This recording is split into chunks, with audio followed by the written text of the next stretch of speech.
Hello IGNOU students, welcome back to my channel mastering education today.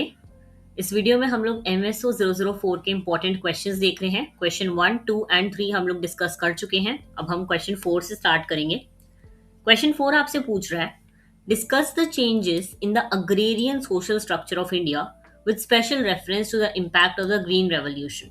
Very important question I would say. Agrarian social structure पे काफी बार question आता है, direct question, तो आराम से समझना, इसमें से और भी क्वेश्चंस बन सकते हैं। ओके, सबसे पहले एक चीज समझ लो, जब भी ये वाला आएगा ना क्वेश्चन एग्रेरियन सोशल स्ट्रक्चर, तो अग्रेरियन का सिंपल मतलब होता है एग्रीकल्चर से रिलेटेड। ठीक है, अग्रेरियन नाम से याद रखना, खेती बाड़ी से जुड़ी हुई सोसाइटी के बारे में बात कर रहे हैं। ठीक है, और सोशल स्ट्रक्चर का मतलब होता है सोसाइटी का अरेंजमेंट, जैसे कि किसके पास लैंड होगा, कौन ओनर होगा, किसको किराए पे दिया जाएगा, कौन लेबर की तरह काम करेगा, तो उनके बीच में कैसा रिलेशनशिप है पावर का, उसकी बात होती है अग्रेरियन सोशल स्ट्रक्चर में। ठीक है, तो पूरा क्वेश्चन बेसिकली ये पूछ रहा है कि इंडिया की रूरल सोसाइटी में टाइम के साथ क्या क्या चेंजेस आए हैं और ग्रीन रेवोल्यूशन ने उसमें क्या इम्पैक्ट डाला है। ऑलराइट, स्टार्ट करते हैं।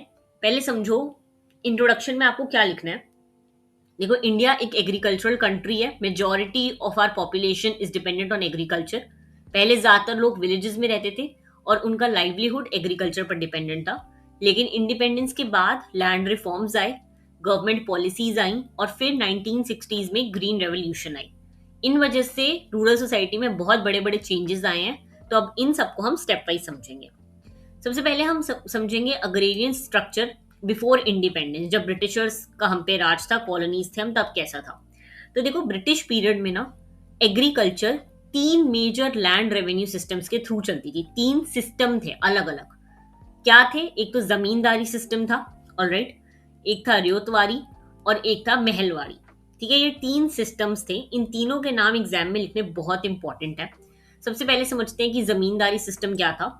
तो देखो, इसमें ब्रिटिश गवर्नमेंट डायरेक्टली फार्मर से टैक्स नहीं लेते थे, डायरेक्टली जो इंसान खेतीबाड़ी कर रहा है उससे नहीं लेते थे।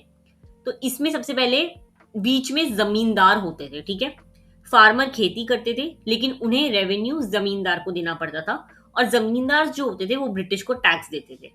तो इस सिस्टम में एक्सप्लॉयटेशन बहुत ज्यादा था। कई बार फार्मर के पास अपनी लैंड भी नहीं होती थी, फिर भी उन्हें हैवी टैक्स देना पड़ता था। और यही था बेसिकली जमींदारी सिस्टम। नाम से पता लग रहा है आपके लैंड का ओनर कोई और है, तो आप उसको भी दे रहे हो पैसे और फिर वो ब्रिटिशर्स को दे रहा है, तो काफी ज्यादा वो अपना कट भी लेते थे उसमें से। ठीक है, फिर आता है आपका रियोतवारी सिस्टम। देखो, इस सिस्टम में फार्मर डायरेक्टली गवर्नमेंट को रेवेन्यू देता था, बीच में जमींदार वगैरह नहीं होते थे इसमें। ठीक है, और तीसरा है महलवारी। इसमें पूरे विलेज या कम्युनिटी की रिस्पॉन्सिबिलिटी होती थी टैक्स कलेक्ट करने की, मिलके कलेक्ट करते थे सारे। ठीक है, तो इन सब सिस्टम्स का रिजल्ट क्या रहा? लैंड का डिस्ट्रीब्यूशन अनइक्वल हो गया था, किसी के पास बहुत ज्यादा लैंड था, किसी के पास बिल्कुल नहीं था। ठीक है, और जो लैंडलॉर्ड होता था, जो ओनर था लैंड का, वो सबसे ज्यादा पावरफुल था। उसके नीचे आते थे टेनेंट और सबसे नीचे आते थे एग्रीकल्चरल लेबर जो काम करती थी उन लैंड पे। ठीक है, तो यही था इंडिपेंडेंस से पहले वाला एग्रेरियन स्ट्रक्चर। 3 सिस्टम है, ये याद रखना। ओके, फिर इसके बाद पोस्ट इंडिपेंडेंस देखते हैं हम, लैंड रिफॉर्म्स आने लग गए। ठीक है, 1947 के बाद गवर्नमेंट ने डिसाइड किया कि विलेजेस में इनइक्वालिटी कम करनी है, इसलिए लैंड रिफॉर्म्स लाए गए। और लैंड रिफॉर्म का सिंपल ऑब्जेक्टिव था कि जो एक्सप्लॉयटेशन ब्रिटिश टाइम में चल रहा था उसको कम करना है, खत्म नहीं करना, कम करना है। ठीक है, तो गवर्नमेंट ने बहुत सारे मेजर स्टेप्स लिए थे कि जमींदारी सिस्टम खत्म करा था, जमींदार का रोल खत्म कर दिया था, और फार्मर और गवर्नमेंट के बीच जो है डायरेक्ट रिलेशनशिप बना दिया था। दूसरा, ये टेनेंसी रिफॉर्म्स लाए थे। ठीक है, इसका मतलब टेनेंट्स को प्रोटेक्शन देना ताकि उन्हें बिना वजह लैंड से बाहर ना निकाला जाए, ये होता था। और लैंड सीलिंग लेजिस्लेशन, देखो इसमें ये था कि एक फैमिली कितनी मैक्सिमम लैंड रख सकती है, क्योंकि बहुत ज्यादा क्या था कि किसी के पास बहुत ज्यादा लैंड था, किसी के पास बहुत कम था, तो उस चीज को खत्म करने के लिए ये लेकर आए थे। ठीक है, इसमें कंसोलिडेशन ऑफ होल्डिंग वाला भी एक चीज आती है। कई बार फार्मर्स की लैंड अलग अलग जगह छोटे छोटे पीसेस में होती थी, तो गवर्नमेंट ने उन पीसेस को कंबाइन करने की कोशिश की ताकि फार्मिंग आसान हो सके। ठीक है, अब एक इंपॉर्टेंट पॉइंट है जो तुम्हें याद रखना है, एग्जाम में लिखना, कि ये रिफॉर्म्स हर स्टेट में इक्वली सक्सेसफुल नहीं थे। ठीक है, जो हमारी गवर्नमेंट लेकर आई थी ब्रिटिश रिफॉर्म्स के बाद, कई स्टेट्स में लूप होल्स की वजह से बड़े लैंडलॉर्ड ने लॉ को बाईपास कर दिया था, उन्होंने दूसरे दूसरे नामों पर लैंड रखवा दिए थे। ठीक है, और इसलिए रिफॉर्म का इम्पैक्ट जो है हर जगह हमें सेम नहीं दिखा था। ओके, अब देखो इसके बाद आया ग्रीन रेवोल्यूशन, उसका क्या हमारे असर रहा एग्रीकल्चर पर। तो देखो ग्रीन रेवोल्यूशन 1960s और 70s में इंट्रोड्यूस हुई थी, ठीक है। इसका मेन पर्पस था इंडिया में फूड प्रोडक्शन को बढ़ाना। उस टाइम इंडिया को फूड शॉर्टेज का बहुत ज्यादा प्रॉब्लम फेस करना पड़ता था। तो गवर्नमेंट ने क्या करा, एग्रीकल्चर में नई टेक्नोलॉजी इंट्रोड्यूस कर दी। क्या क्या चीजें आई थी, HYV सीड्स आ गए थे, केमिकल फर्टिलाइजर्स आ गए थे, पेस्टिसाइड्स आ गए थे, इरिगेशन के नए नए तरीके आ गए थे। तो ये पूरा पैकेज मिलकर जो है ग्रीन रेवोल्यूशन कहलाता था, ठीक है। इससे ज्यादा सबसे ज्यादा बेनिफिट हुआ था पंजाब, हरियाणा और वेस्टर्न उत्तर प्रदेश को। क्यों? क्योंकि वहां इरिगेशन फैसिलिटीज पहले से बहुत अच्छी थी, इसलिए, ठीक है। तो इससे बेसिक चीज क्या हुई थी, देखो व्हीट और राइस का प्रोडक्शन बहुत इंक्रीज हो गया था। इंडिया ने सेल्फ सफिशिएंसी भी कर ली थी और धीरे धीरे बाहर भी इंपोर्ट करने लग गया था, ठीक है। और तो और पहले फार्मिंग सिर्फ घर चलाने के लिए होती थी, लेकिन बाद में ये सबसिस्टेंस फार्मिंग में आ गया। यानी कि ग्रीन रेवोल्यूशन के बाद एग्रीकल्चर मार्केट ओरिएंटेड हो गया था, ओके। बेचने लग गए थे वो अपनी फसलें वगैरह, ओके। अब चेंजेस क्या आए हैं अग्रेरियन क्लास स्ट्रक्चर में, वेरी वेरी इंपॉर्टेंट। आंद्रे बेते बहुत इंपॉर्टेंट नाम है, इसमें ध्यान रखना। देखो ग्रीन रेवोल्यूशन का सबसे बड़ा सोशल इम्पैक्ट क्लास स्ट्रक्चर पे आया था। पहले हम फार्मर्स को एक ही कैटेगरी समझते थे, ठीक है, कि सारे फार्मर एक ही कैटेगरी में। लेकिन ग्रीन रेवोल्यूशन के बाद ऐसा नहीं रहा। जिनके पास ज्यादा लैंड थी, ज्यादा पैसा था, इरिगेशन थी, टेक्नोलॉजी खरीदने की कैपेसिटी थी, तो उन्होंने बहुत प्रॉफिट कमाया। तो ये लोग क्या कहने लगे, प्रॉस्पेरस कैपिटलिस्ट फार्मर बन गए, ठीक है। क्या बन गई, कैपिटलिस्ट फार्मर क्लास, ठीक है। लेकिन स्मॉल फार्मर्स के पास इतने रिसोर्सेज नहीं थे, उनको इतना बेनिफिट नहीं मिला। तो एक सोशियोलॉजिस्ट हैं, थे आंद्रे बेते। तो देखो इन्होंने बताया कि रूरल इंडिया में लैंड, क्लास और पावर का रिलेशनशिप चेंज हो गया था, क्योंकि ग्रीन रेवोल्यूशन के बाद। इसमें एक और आती हैं उत्साह पटनायक, ठीक है। इन्होंने फार्मर को कैटेगरी में डिवाइड करा था। कैटेगरीज याद रखना बहुत इंपॉर्टेंट है, ओके। पहले आते हैं रिच पीजेंट्स, फिर आते हैं मिडल, फिर आते हैं पुअर और फिर आते हैं एग्रीकल्चरल लेबर। यानी अब पीजेंट्री एक होमोजीनियस ग्रुप नहीं था, सारे सेम नहीं थे, इनमें भी क्लासेस आ गई थी, ऑलराइट। फिर अगर हम इसके सोशल कॉन्सिक्वेंसेस देखें ग्रीन रेवोल्यूशन के, तो देखो मशीन वगैरह आ गई थी, इसकी वजह से मैनुअल लेबर का काम खत्म हो गया था। ट्रैक्टर्स और मशीन्स ने ह्यूमन लेबर को रिप्लेस कर दिया था। रिच और पुअर फार्मर के बीच गैप ज्यादा बढ़ गया था, ठीक है। रीजनल इनइक्वालिटी भी बढ़ती गई थी, कई रीजन बहुत ज्यादा प्रॉस्पेरस हो गए थे, कहीं पीछे रह गए थे, ठीक है। और प्रॉस्पेरस फार्मर के पास जो है पॉलिटिकल इन्फ्लुएंस भी बढ़ गया था, तो वो विलेज पॉलिटिक्स में भी घुस गए थे, ओके। तो ध्यान रखोगे काफी सारी चीजें ग्रीन रेवोल्यूशन के, नेगेटिव पॉजिटिव्स दोनों देखे हमने। हमने सारे एग्रीकल्चर सोशल स्ट्रक्चर देखे कैसे चेंज हुए। आंद्रे बेते का नाम रखना बहुत जरूरी है, ठीक है। मूव करते हैं हम लोग नेक्स्ट क्वेश्चन पे, that is question number 5। Discuss the descent approach, alliance approach and conflict perspective on family and kinship. Again very important question. मैं आपको एक ही बात समझाऊंगी, सॉरी, मैं आपको एक ही बात समझाऊंगी। अगर ये क्वेश्चन समझ आ जाए एक बार में, तो पेपर में अटेम्प्ट करना, वरना मत करना, ठीक है। क्योंकि ये क्वेश्चन थोड़ा सा डिफिकल्ट साइड पर है, इतना इजी नहीं है, इसमें चीजें लर्न करने वाली ज्यादा है, ठीक है। देखो एग्जाम में अगर फैमिली और किनशिप आए तो दोनों को सेम मत समझना, दोनों में डिफरेंस होता है। क्या डिफरेंस होता है? देखो फैमिली मतलब एक छोटा सा group, parents, children, husband, wife, ये चीज, छोटे ग्रुप्स, ओके। क्योंकि आजकल सारी न्यूक्लियर फैमिली है ज्यादातर। किनशिप बहुत बड़ा कॉन्सेप्ट है। किनशिप में सिर्फ फैमिली नहीं आती, सारे रिलेटिव्स आएंगे जो आपके ब्लड से रिलेटेड है, ठीक है, या फिर मैरिज के थ्रू कनेक्टेड है। चाचा, बुआ, मामा, मौसी, भाई, बहन, दूर के चाचे के बेटे, सब सब आएंगे, ठीक है। तो अब सोशियोलॉजिस्ट ने ना किनशिप को समझने के लिए अलग अलग थ्योरीज दी थी। 3 थ्योरी हम पढ़ेंगे, डिसेंट अप्रोच, अलायंस अप्रोच और कॉन्फ्लिक्ट पर्सपेक्टिव, ओके। इंट्रोडक्शन, पहले इंट्रोडक्शन समझो। इसमें आपको लिखना है कि देखो फैमिली और किनशिप सोसाइटी के सबसे इंपॉर्टेंट इंस्टीट्यूशन है। इसी से हमारा इनहेरिटेंस डिसाइड होता है, किसके पास क्या चीज पास होगी। मैरिज के रूल्स इनसे बनते हैं, सोशल आइडेंटिटी हमारी इससे बनती है, और सोसाइटी को ऑर्गेनाइज करने में ये हेल्प करता है, ठीक है। अब इसको समझने के लिए सोशियोलॉजिस्ट ने डिफरेंट अप्रोचेस दी थी। सबसे पहले हम समझेंगे डिसेंट अप्रोच, ओके। देखो डिसेंट का मतलब होता है लीनिएज या फिर एंसेस्ट्री। लीनिएज पता है क्या होता है, कि जैसे हम ऐसे ट्री नहीं बनाते कि दादा दादा के बेटे, पापा पापा की वाइफ, फिर उनके बच्चे आ गए दो। तो ये लीनिएज वाला है ना, जब हम ब्लड रिलेशनशिप ढूंढते हैं अपने, ओके, फैमिली लाइन से कौन क्या बिलोंग करता है वो वाली चीज। ये अप्रोच कहती है कि किनशिप का बेस जो है वो ब्लड रिलेशनशिप होते हैं, ठीक है। सिंपल लैंग्वेज में समझो, अगर आपसे कोई पूछे कि तुम किस फैमिली से हो, तुम्हारा सरनेम क्या है, प्रॉपर्टी किस लाइन में ट्रांसफर होगी, मतलब कि प्रॉपर्टी बेटे को जाएगी बाप से या मम्मी से बेटी को जाएगी, तो ये सब डिसेंट अप्रोच एक्सप्लेन करती है, ठीक है। इसके अकॉर्डिंग सोसाइटी में आइडेंटिटी ब्लड रिलेशन से आती है, आपका फैमिली नेम, आपकी प्रॉपर्टी, इनहेरिटेंस, सोशल स्टेटस, ये सब जो है जनरेशन से जनरेशन ट्रांसफर होता है, ठीक है। इंडिया में इसका बेस्ट एग्जाम्पल नॉर्थ इंडिया है। नॉर्थ इंडिया में सबसे ज्यादा डिसेंट अप्रोच फॉलो होता है। नॉर्थ इंडिया में मोस्टली जो है पैट्रीलिनियल सिस्टम फॉलो होता है। पैट्रीलिनियल, पैट्रीलिनियल का नाम समझो, यानी कि फैमिली लाइन को आप अपने दादा चाचा मामा किससे ढूंढोगे, बाप के। फैमिली लाइन जो है फादर के थ्रू चलती है, फैमिली लाइन जो है फादर की फैमिली को ज्यादा इंपॉर्टेंस मिलती है, ठीक है। प्रॉपर्टी वगैरह जो है वो फादर से सन को ट्रांसफर होती है, सरनेम भी फादर का जो होता है वो होता है। रिलीजियस रिस्पॉन्सिबिलिटी भी मेल लाइन में कंटिन्यू होती है, यानी कि ब्लड रिलेशन सबसे इंपॉर्टेंट होता है फादर वाला, ओके। इसीलिए डिसेंट अप्रोच लीनियज को इंपॉर्टेंस देती है। अब इस अप्रोच का कंट्रीब्यूशन समझो क्या है। बेसिकली ये वे बताते हैं कि फैमिली जनरेशन तक कैसे कंटिन्यू ही है, ठीक है। क्रिटिक्स ने इसे क्रिटिसाइज भी करा था, क्यों करा था, वो कहते हैं कि ये सिर्फ ब्लड रिलेशन को इंपॉर्टेंस देती है, मैरिज और चेंजिंग फैमिली पैटर्न को इतना इंपॉर्टेंस नहीं देती। और आज के टाइम में अडॉप्टेड चिल्ड्रन होते हैं, इंटरकास्ट मैरिज होती है, न्यूक्लियर फैमिली इंपॉर्टेंट है, तो ये सब नहीं एक्सप्लेन करती डिसेंट अप्रोच, ठीक है। मेन चीज याद रखना, पैट्रीलिनियल, ओके, बाप का ज्यादा इंपॉर्टेंस है, उससे प्रॉपर्टी ट्रांसफर हो रही है, उसका हम सरनेम ले रहे हैं, शादी के बाद लड़की जो है ससुराल जाती है, मतलब हस्बैंड की फैमिली में जाती है, ओके, ये सब। अलायंस अप्रोच, अलायंस अप्रोच के दो नाम याद रखना, एक तो लेवी स्ट्रॉस और एक हो गए लुई डूमो, ठीक है। ये डिसेंट अप्रोच से बिल्कुल ऑपोजिट सोच रखती है, क्योंकि ये कहती है कि फैमिली सिर्फ ब्लड रिलेशन से नहीं बनती, मैरिज भी बहुत इंपॉर्टेंट है, ठीक है।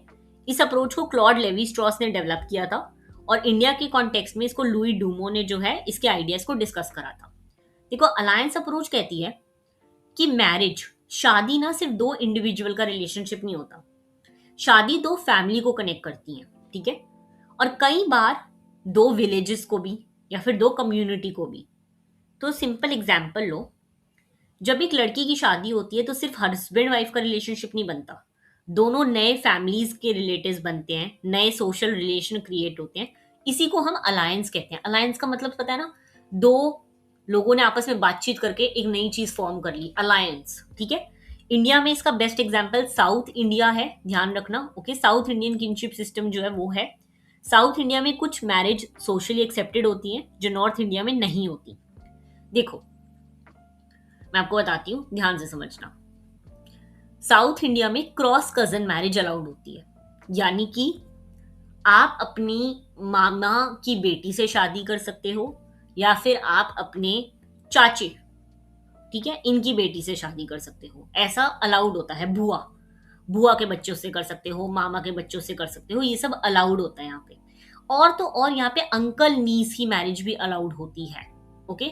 अंकल और नीस पता है, जैसे ताऊ जी हैं तुम्हारे, तो तुम जैसे ताऊ जी के भाई की बच्ची हो तो तुम नीस हो, तो अंकल और नीस की शादी भी अलाउड होती है यहाँ पे, ठीक है। मामा की बेटी या बुआ के बेटे जैसे क्लोज रिलेटिव्स के बीच में मैरिज अलाउड होती है। इससे, इसका पर्पस क्या है साउथ इंडिया में, वो लोग ऐसा मानते हैं कि इससे फैमिली के बीच रिलेशनशिप और स्ट्रांग बनते हैं, प्रॉपर्टी फैमिली के अंदर रहती है, ठीक है। अलायंस अप्रोच इसी टाइप के मैरिज रिलेशनशिप को एक्सप्लेन करती है। इससे जो है सोसाइटी इंटीग्रेट होती है, डिफरेंट ग्रुप्स वगैरह एक साथ जुड़ते हैं, तो इसलिए ये अलायंस अप्रोच ऐसी शादी में बिलीव करती है। ऐसा साउथ इंडिया में प्रैक्टिस होता है, नॉर्थ इंडिया में बिल्कुल नहीं होता, ओके।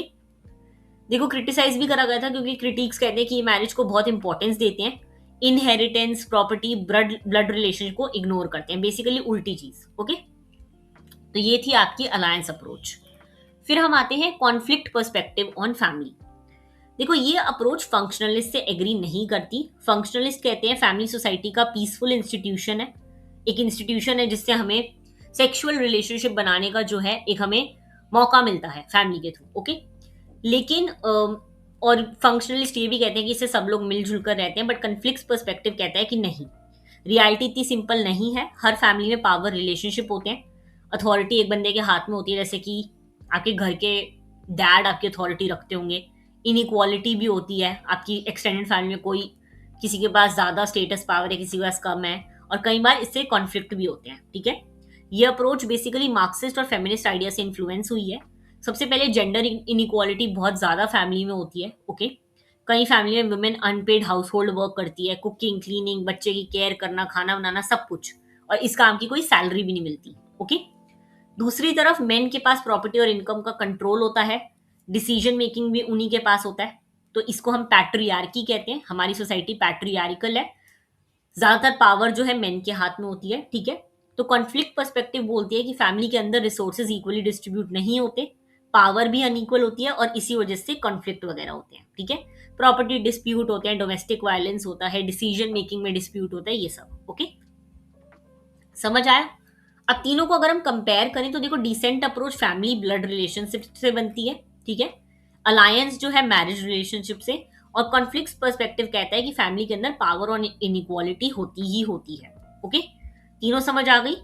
मैंने अपनी तरफ से बहुत ही सिंपल समझाने की कोशिश करी है, अगर ना समझ आए तो 2-3 बार इसको पढ़ना, पीडीएफ लेकर अपने आप आ जाएगा। ऑलराइट, मूव करते हैं नेक्स्ट क्वेश्चन पे, that is question number 6। Again very very important question, tribe पे बहुत बार क्वेश्चन आता है, okay. G S Ghurye and Verrier Elwin perspective on tribes in India. हर साल रिपीट होता है क्वेश्चन, मैं बता रही हूँ। जीएस घुरे, वेरियर एल्विन, वेरी इंपॉर्टेंट, ठीक है।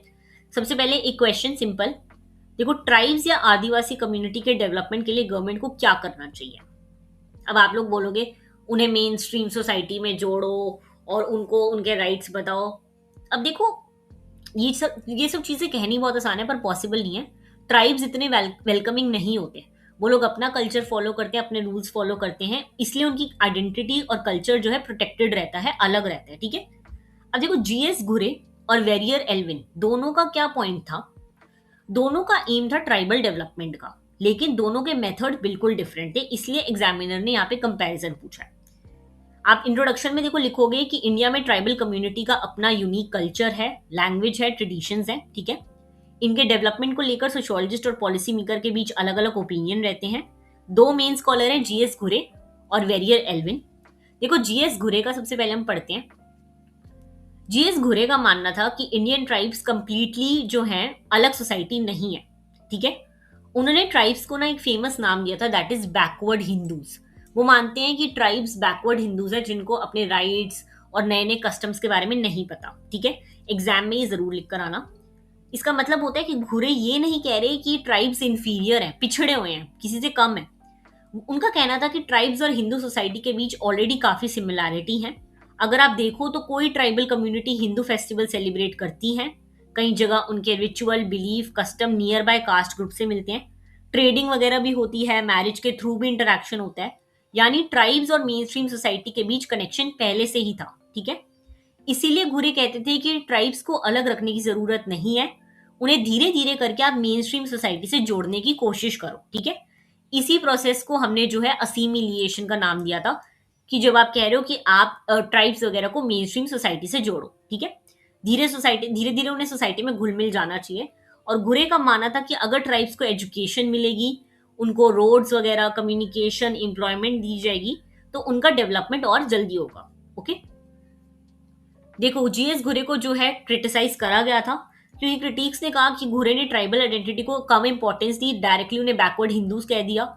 हर ट्राइब की अपनी लैंग्वेज होती है, अपने ट्रेडिशन होते हैं, अपना कल्चर होता है, और सबको मेन स्ट्रीम में मिला देना कोई भी तरीका नहीं है। उनकी अपनी यूनिक आइडेंटिटी है और उन्हें जो है उस यूनिक आइडेंटिटी में रहने देना चाहिए।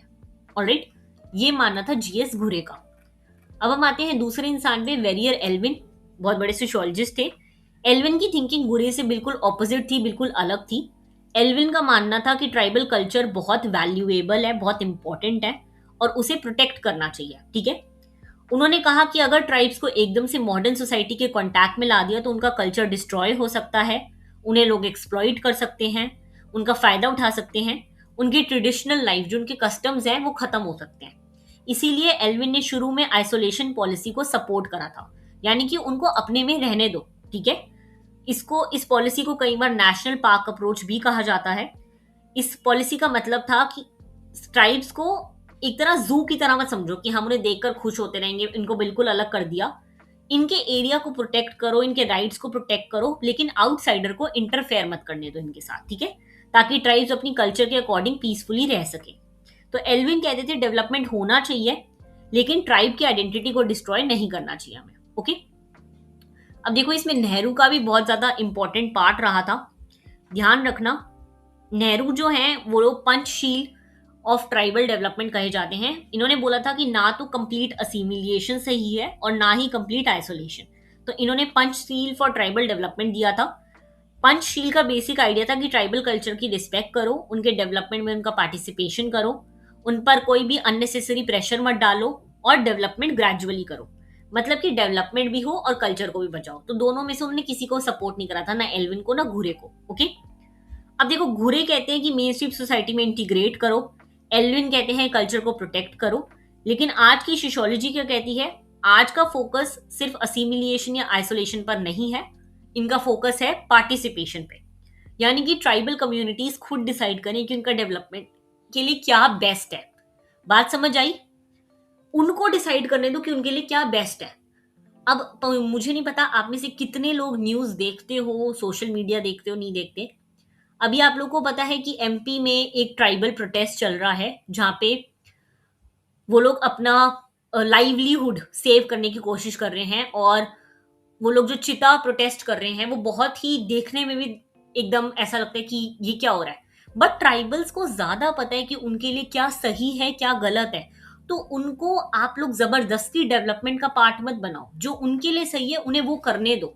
ओके, आप जबरदस्ती उनका लैंड ले रहे हो, फॉरेस्ट ले रहे हो, पानी ले रहे हो, इससे कुछ नहीं होगा। उनकी आइडेंटिटी खत्म होगी, मे बी एक ट्राइबल कम्युनिटी पूरी तरह वाइप आउट हो जाए। तो इससे बेटर है कि डेवलपमेंट के नाम पे दूसरों के घर मत उजाड़ो और उनको डिसाइड करने दो कि उनके लिए क्या डेवलपमेंट है। ठीक है, ऑलराइट, बात समझ आई? तो मिलते हैं अब हम थर्ड पार्ट में। थर्ड पार्ट में हम क्वेश्चन 7 से स्टार्ट करेंगे।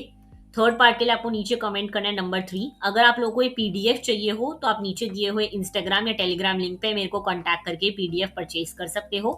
बाकी all the very best for your exam. मिलते हैं नेक्स्ट वीडियो में। Thank you so much.